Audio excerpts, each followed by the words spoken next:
धार्मिक व्यक्ति जेतेबेले खबर कागजरे किंबा टीवी रे किछि खराब संवाद देखती सेतेबेले सेमाने कहती अरे भाई एटा परा कलिजुग कलिजुगर ही एमिति सब हुए घोर कलिजुग आसीगला।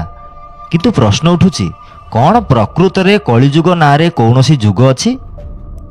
आमे शुणिथिबा चारि जुगर सत्यता कौन आसंतु जानिबा।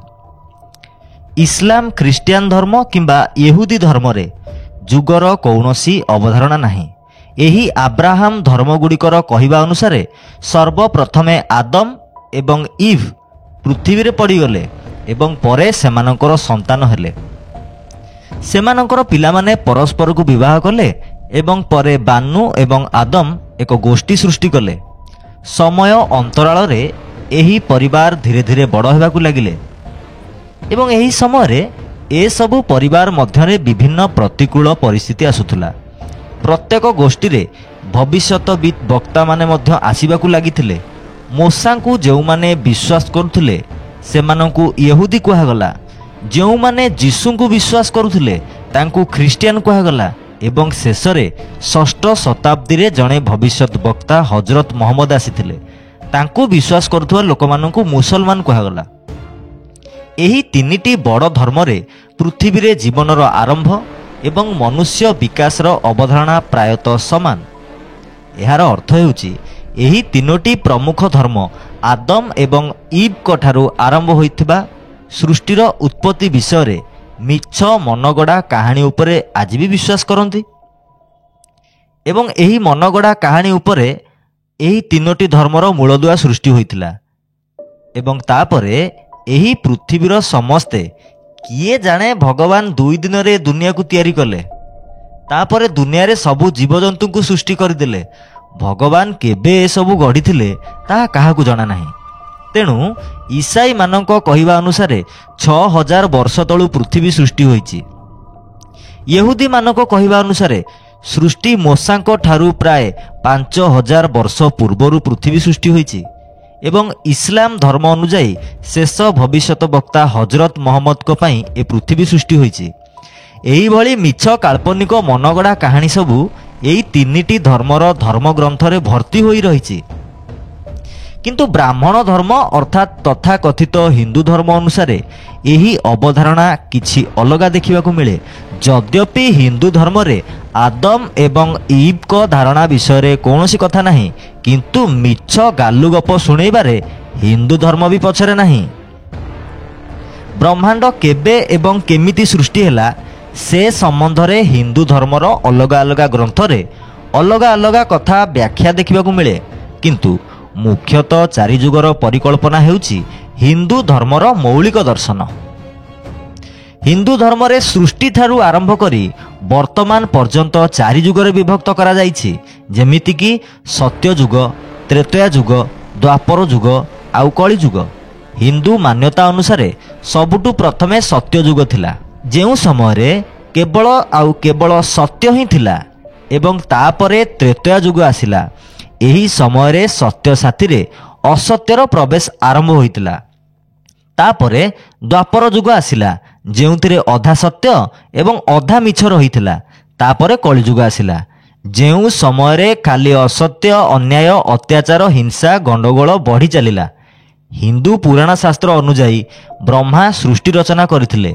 4टी वेद सृष्टि करी ब्रह्मा एहाकू 4 जण ऋषि को हस्तांतर करथिले एवं एही ठारू सत्ययुग आरंभ होइतिला।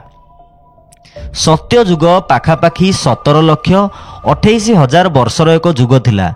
एही जुगरे मनुष्यर आयुष 1 लाख वर्ष थिला एवं सेही समय रे जणे मनीषर उच्चता प्राय 32 फुट थिला एवं जणे मनीषर 21टी हाथ थिला।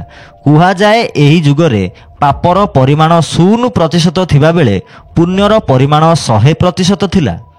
सत्य जुगरे जमारू पाप नथिला, तथापि पापी मानकु विनाश करिया पई सत्य जुगरे मध्य भगवान विष्णु को 4 थर अवतार नेबाकू पड़िथिला। प्रथमे माछ अवतार, द्वितीय रे कइछ अवतार, तृतीय रे घुसरी अवतार एवं चतुर्थ रे नरसिंह अवतार, अर्थात अधा मानव एवं अधा सिंह। एही 4टी अवतारर मनगड़ा कहानी मोटू पतलू कार्टून एवं पपू पम पम कमेडी ठारू आहुरी मजादार जदि आपण 10 अवतार विषय विस्तृत भाव में जानापी चाहूँगी आम चैनल रे एहार पूर्व वीडियो को थरे देखि नियंतु। वर्तमान त्रेतया युग विषय आलोचना करिबा जार अवधि 12,96,000 वर्ष थिला। अर्थात त्रेतया युगरे मनुष्यर बयस 10,000 वर्ष थिला एवं एही युगर व्यक्ति प्रायतः 12 फुट उच्चतार थिले एवं सेमानकर 14टी हाथ थिला। एही युगरे पापर परिमाण 25% थिबा बेले पुण्यर परिमाण 75% थिला।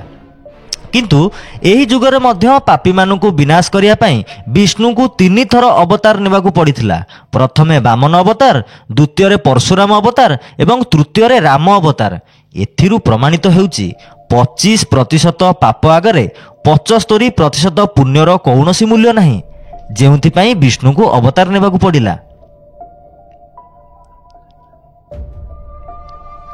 एबे द्वापर युग विषय आलोचना करिबा जहार अवधि 8,64,000 वर्ष थिला। एही द्वापर युगरे मनुष्यर आयुष पाखापाखि 1000 वर्ष थिला एवं एही युगरे जणे मनीषर उच्चता प्राय 11 फुट थिला एवं तार 7टी हाथ थिला। एही युगरे पाप पुण्यर परिमाण अधा अधा थिला, अर्थात 50-50 पार्टनरशिप रे पाप पुण्य चलीथिला। द्वापर युगरे मध्य पापी मानकु विनाश करिया पई भगवान विष्णु को 2 थर अवतार नेबाकू पड़िथिला। प्रथमे कृष्ण अवतार एवं द्वितीय बुद्ध अवतार। दुनियारू पापी मानकु विनाश करिया पई विष्णु भगवान जेते जहा करि जाइछंती बोध हुए आउ केउ धर्मर भगवान एहा स्वप्न रे सुधा भाबी परिबेनी। एबे आसंतु कलिजुग विषय आलोचना करिबा जेउ जुगरे आमे आज बास करूछे एइटा ही कलिजुग। एही चतुर्थ युगर अवधि हेउची 4,32,000 वर्ष। कली युगरे मनुष्यर बयस 100 वर्ष एवं एही युगर जणे व्यक्ति 5.5 फुट उच्चतार होइथाए। आउ एही युगरे जणे व्यक्तिर 2टी हाथ रहिछि। एही युगरे पापर परिमाण 75% होइथिबा बेले पुण्यर परिमाण 25%। कुहा जाए जे एही युगरे पापी मानकु विनाश करबाकू भगवान विष्णु को कल्कि रूपरे केवल गोटिए अवतार नेबाकू पड़िबो। एहा हेउची ब्राह्मणवादी धर्मर अवधारणार सत्यता।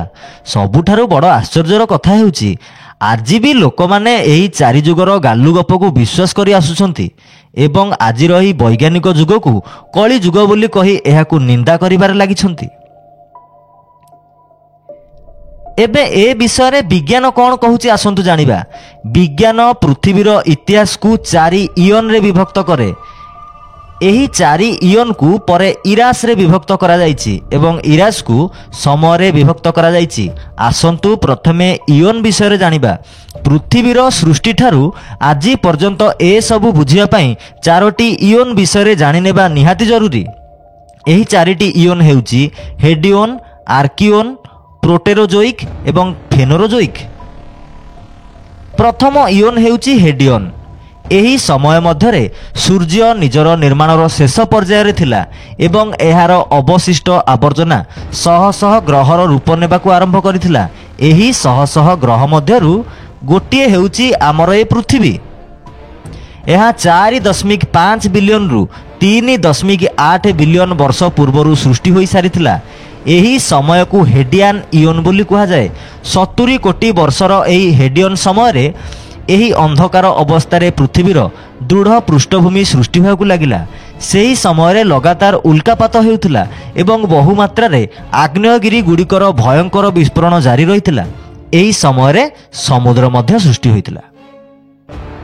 द्वितीय इयन होउची आर्कियन।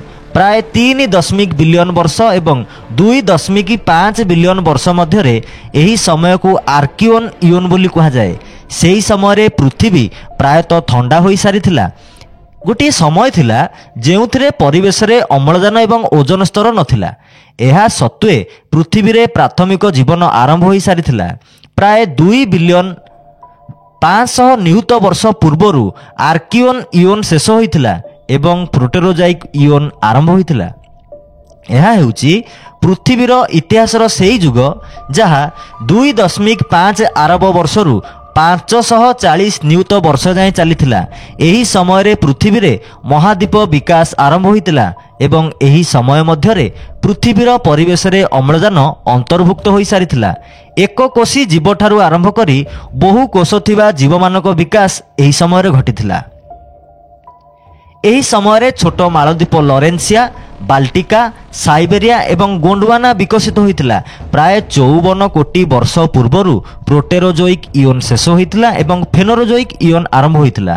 54 କୋଟି ବର୍ଷ ପୂର୍ବରୁ ଆଜି ଯାଏଁ ଏହି ଇଓନ୍ ଚାଲି ଆସୁଛି। ଏହି ସମୟରେ ସମୁଦ୍ରର ଜୀବଜନ୍ତୁ ଜଳରୁ ବାହାରି ଭ୍ରମଣରେ ଯାଇ ଜୀବନର ବିଭିନ୍ନ ରୂପରେ ବିକଶିତ ହୋଇଥିଲେ। ଆଜି ପୃଥିବୀରେ ବାସ କରୁଥିବା ସମସ୍ତ ପ୍ରାଣୀମାନଙ୍କର ପୂର୍ବପୁରୁଷମାନେ ଏହି ସମୟ ମଧ୍ୟରେ ବିକଶିତ ହୋଇଥିଲେ। ଏହି ସମୟ ଥିଲା ଯେତେବେଳେ ସ୍ତନ୍ୟପାୟୀ ପ୍ରାଣୀମାନେ ବୃଦ୍ଧି ପାଇଲେ। ପ୍ରାରମ୍ଭିକ ପକ୍ଷୀ ପ୍ରଜାତି ମଧ୍ୟ ବିକାଶ ହେବାକୁ ଲାଗିଲେ। ଏହି ଇଓନ୍କୁ ମଧ୍ୟ 3ଟି ସମୟରେ ବିଭକ୍ତ କରାଯାଇଛି: ପେଲୋଜୋଇକ୍, ମେସୋଜୋଇକ୍ ଏବଂ ସେନୋଜୋଇକ୍। ପ୍ରଥମ ଏରା ହେଉଛି ପେଲୋଜୋଇକ୍, ଯାହା 54 କୋଟି ବର୍ଷ ପୂର୍ବରୁ 25 କୋଟି ବର୍ଷ ଯାଏଁ ଥିଲା। ଏହି ସମୟ ଭୂମିରେ ବିଚରଣ କରୁଥିବା ଜୀବଜନ୍ତୁମାନଙ୍କର ଥିଲା। ଏହି ଏରା ଶେଷ ହେବା ପରେ ମେସୋଜୋଇକ୍ ଏରା ଆରମ୍ଭ ହୋଇଥିଲା। ଏହି ଯୁଗ ପ୍ରାୟ 25 କୋଟି ବର୍ଷରୁ 6.5 କୋଟି ବର୍ଷ ପୂର୍ବ ଅବଧି ବୋଲି କହିଥାଏ। ମେସୋଜୋଇକ୍ ଯୁଗକୁ ଡାଇନୋସର ଯୁଗ ବୋଲି ମଧ୍ୟ କୁହାଯାଏ।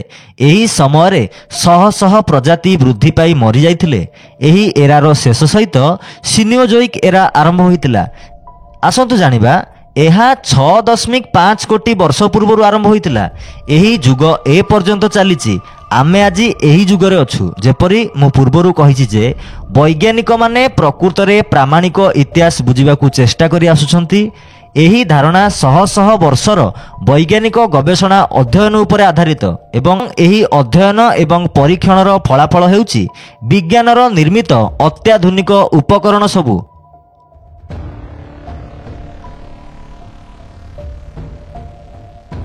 ଏସବୁକୁ ପ୍ରମାଣ କରିବାକୁ ସମସ୍ତ ପ୍ରକାରର ପ୍ରମାଣ ହିସାବରେ ପଥରର ଜୀବାଶ୍ମ ରେକର୍ଡଗୁଡ଼ିକ ଆମ ପାଖରେ ଉପଲବ୍ଧ ରହିଛି। କାର୍ବନ ଡେଟିଂ ଏବଂ ଅନେକ ପ୍ରକାରର ଜୈବିକ ବୈଜ୍ଞାନିକଙ୍କ ଅନୁସନ୍ଧାନ ଏବଂ ଭୌଗୋଳିକ ପରୀକ୍ଷା ଏହି ବିଜ୍ଞାନ ଧାରଣାକୁ ପ୍ରମାଣ କରିବାକୁ ଯଥେଷ୍ଟ। ଅପରପକ୍ଷେ ସମସ୍ତ ଧର୍ମର ନିଜର କାଳ୍ପନିକ ମନଗଢ଼ା କାହାଣୀକୁ ପ୍ରମାଣ କରିବାକୁ ସେମାନଙ୍କ ପାଖରେ କୌଣସି ପ୍ରମାଣ ନାହିଁ। ଦୁନିଆର 4ଟି ବଡ଼ ବଡ଼ ଧର୍ମ ଇତିହାସ ବିଷୟରେ ଦାବି କରି ଆସୁଥିବା କାଳ୍ପନିକ କାହାଣୀର ଏ ପର୍ଯ୍ୟନ୍ତ କୌଣସି ପ୍ରମାଣ ଦେଇପାରି ନାହିଁ। ଦାବି ଯେତେ ବଡ଼ ହେବ ତାକୁ ପ୍ରମାଣ କରିବାକୁ ସେତେ ବଡ଼ ପ୍ରମାଣ ବି ଜରୁରୀ ହୋଇଥାଏ। ଏଥିରୁ ପ୍ରମାଣିତ ହେଉଛି ଯେ ଏହା କେବଳ ମୂର୍ଖ ଲୋକଙ୍କୁ ଭୁଆଁ ବୁଲାଇବା ପାଇଁ। ଏସବୁ ବିଲକୁଲ ଗାଲୁଗପ। ଏଥିରୁ ଦୂରେଇ ରହିବା ଉଚିତ। ନା ଏଠି କେଉଁ ଆଦମ ଜନ୍ମ ହୋଇଥିଲେ, ନା କେବେ ସତ୍ୟଯୁଗ ଥିଲା। ଆଜିର ଯୁଗ କଳିଯୁଗ ନୁହେଁ, କିନ୍ତୁ ଏହା ହେଉଛି ବିଜ୍ଞାନ ଏବଂ ଗଣତନ୍ତ୍ରର ଯୁଗ। ଗଣତନ୍ତ୍ର ହେଉଛି ଉଭୟ ଧର୍ମର ମୂର୍ତ୍ତି। ଏହି କାରଣରୁ ଆଜି ସମସ୍ତ ଧର୍ମ ଏକାଠି ମେଳ ଖାଉନାହାନ୍ତି। ଏହି ବୈଜ୍ଞାନିକ ଏବଂ ଗଣତାନ୍ତ୍ରିକ ଯୁଗର ସେମାନେ ନିନ୍ଦା କରନ୍ତି, ଯେଉଁଥିରେ ଭକ୍ତମାନେ ଅନ୍ଧ ଭାବରେ ଧାର୍ମିକ ଅଟନ୍ତି। ଦଳର ଦାସତ୍ୱରେ ମୁଣ୍ଡ ନୁଆଇ ଠିଆ ହେବା କାରଣରୁ ଆଜିର ଧାର୍ମିକ ଜଗତ ବୈଜ୍ଞାନିକ ଜଗତଠାରୁ ବହୁତ ଦୂରରେ। ତେଣୁ କାହାଣୀରେ ବିଶ୍ୱାସ ଛାଡ଼ି ତାର ପ୍ରାମାଣିକ ଇତିହାସ ଖୋଜନ୍ତୁ। ଯିଏ ଯାହା କହିଦେଲା ଲେଖିଦେଲା ମାନିନେବା ଜରୁରୀ ନୁହେଁ। ତର୍କ କରନ୍ତୁ, ପ୍ରଶ୍ନ କରନ୍ତୁ, ସତ୍ୟ କ'ଣ ଜାଣନ୍ତୁ। ଭିଡ଼ିଓ ଭଲ ଲାଗିଲେ ଲାଇକ୍ କରନ୍ତୁ, ଭିଡ଼ିଓକୁ ସେୟାର କରନ୍ତୁ, କମେଣ୍ଟ ବକ୍ସରେ ନିଜର ମତାମତ ଦିଅନ୍ତୁ। ନୂଆ ଭିଡ଼ିଓ ଦେଖିବା ପାଇଁ ସବସ୍କ୍ରାଇବ୍ କରନ୍ତୁ, ବେଲ୍ ଆଇକନରେ କ୍ଲିକ୍ କରନ୍ତୁ। ଦେଖାହେବ ଆଉ ଏକ ନୂଆ ଶିକ୍ଷଣୀୟ ଅଧ୍ୟାୟରେ। ନମସ୍କାର।